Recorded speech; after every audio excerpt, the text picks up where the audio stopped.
que todos os gênios têm em comum? Hoje, quando alguém é chamado de gênio, soa como bastante elogio. Algo superior. Algo fora do comum. Mas esse termo não nasceu ontem. Ele apareceu ao longo dos séculos para distinguir pessoas que pareciam ultrapassar os limites do que se esperava.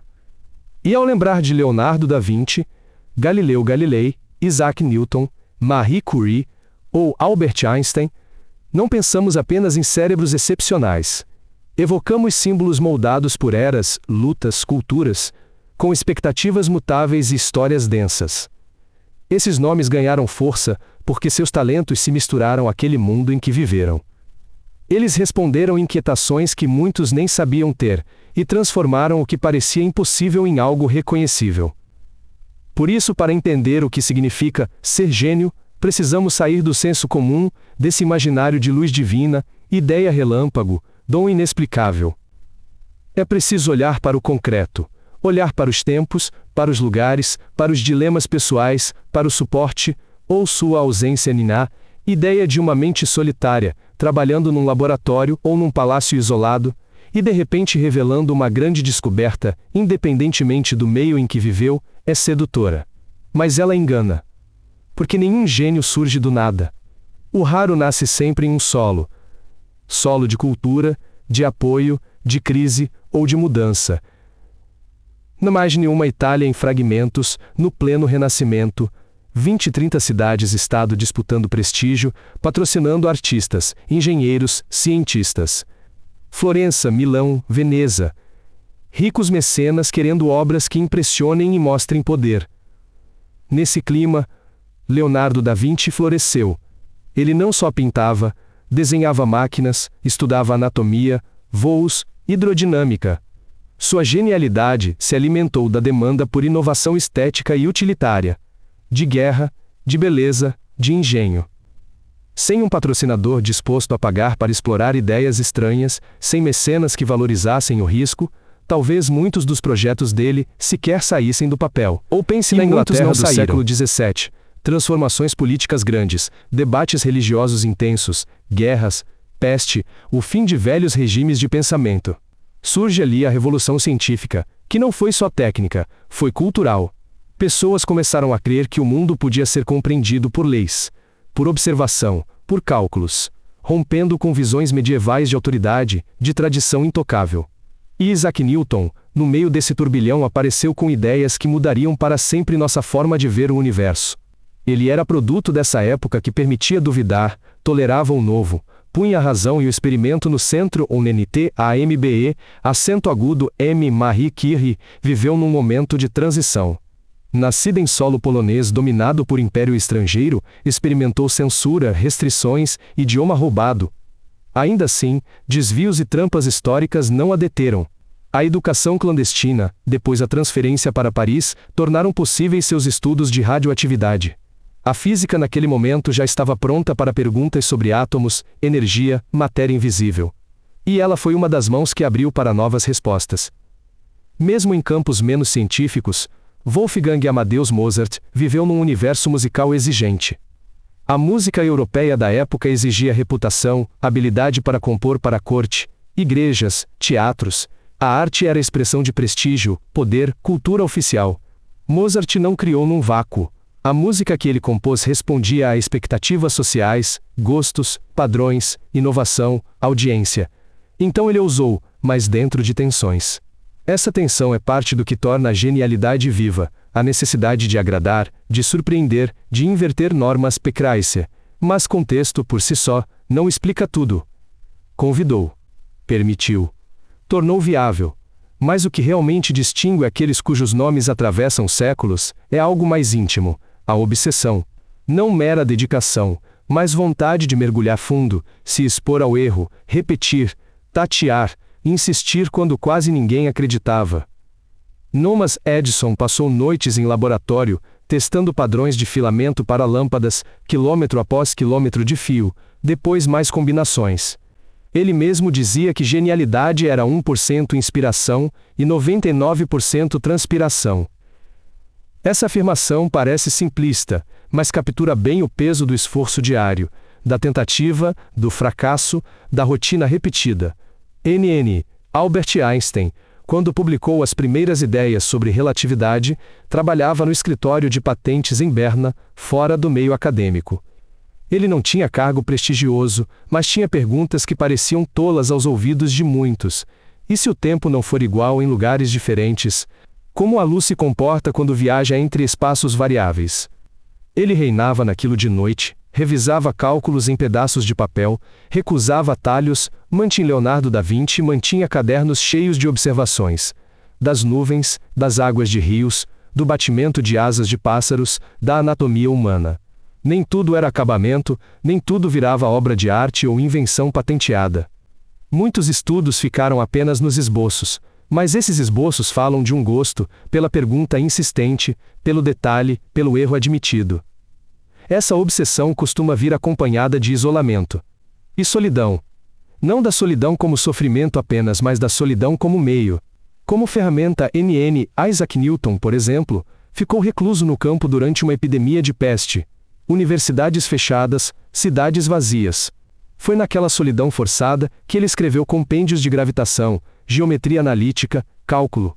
Se estivesse cercado de interrupções, distraído por obrigações sociais, talvez tivesse levado mais tempo. Ou talvez nenhuma clareza. Virginia Woolf, que não é reconhecida por descobertas científicas mas por sua arte e força literária, insistiu na necessidade de um quarto próprio, espaço mínimo de privacidade, silêncio. Ela sabia que para escrever, criar, digitar as fronteiras entre vida íntima e mundo externo era decisivo. Nina Einstein também buscava silêncio. Caminhava sozinho por horas. Essas caminhadas lentas eram momentos para deixar o ruído do cotidiano para trás, mas também para deixar a mente brisa.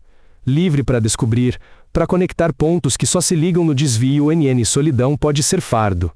Pode machucar, pode gerar angústia, dúvida. Mas para muitos gênios, tornou-se parte da arquitetura mental. NN. Ninguém alcança algo novo sem tropeçar. Errar é inevitável. E é justamente no erro que reside parte do material de que se faz a genialidade. NN. Quando um experimento falha, quando uma pintura não sai como imaginada, quando uma equação se revela falsa ou incompleta, o que distingue alguém comum daquele que marca história é a reação.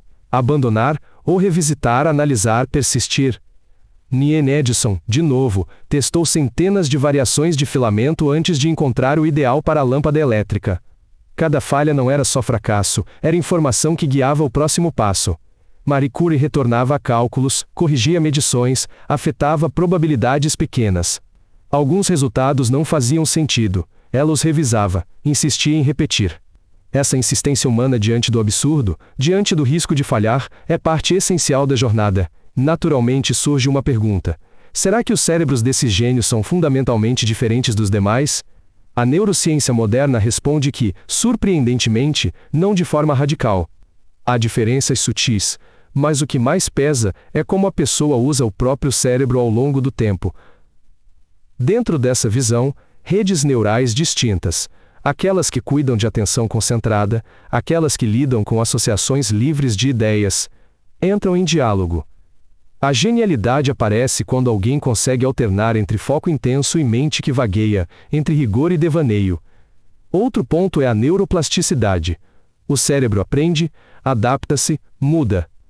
A disciplina, o treino contínuo, a prática deliberada, repetida, podem fortalecer conexões cerebrais que permitem o enfrentamento de problemas complexos, improváveis, aquilo que nos parece impossível. NN.